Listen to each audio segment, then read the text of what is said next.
Bago ako maging importer and seller, ay naging buyer and newbie muna ako. Back then, sobrang dami kong ginawang mali. Trial and error talaga pag business. And maraming beses muna ako nalugi bago ako naging profitable. And actually, up until now, hindi ko naman masasabing profitable ako. Talagang sakto-sakto lang din yung kita para makapagbayad ng mga bills. And ayun na nga, bago ako maging seller ay naging buyer muna ako. And sobrang dami kong sana. Sana yung seller, ginamot muna yung isda. Bakit naman kasi nagbebenta yung seller ng pangit yun lang, oy? May SBD, may sakit, tapos mayroong anchorworm and fish lice. And ito yung mga bad experiences ko before. Sobrang sakit sa ulo. First, wala pang masyadong information before. So, kailangan mo talaga mag-research. And sometimes, dahil nga baguhan ka, wala kang alam na gamot. And then, bibili ka pa lang online. Tapos, wala ka namang makikita sa mga nearby pet store. Ending na dedo din yung mga isda. Bago dumating yung gamot na binili mo sa online. Ito yung mga bagay na ayaw ko na ma-experience ng mga magiging buyer ko. Kaya naman ako na yung nagtitreat ng internal, external parasite, fungal, and bacterial infection.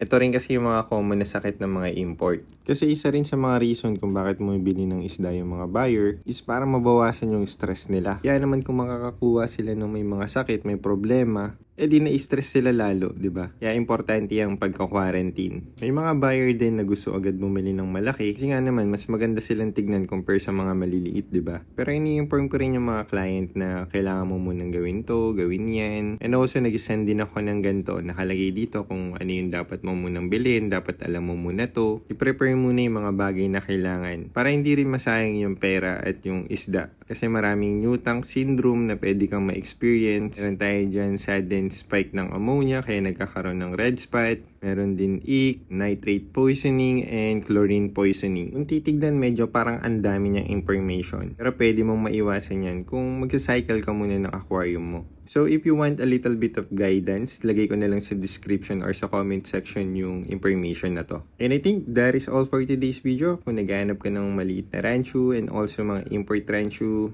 meron tayo dito, just message me directly para masend ko sa yung mga available pa. And that is it for today's video. Thank you guys for watching and see you on the next one. Bye!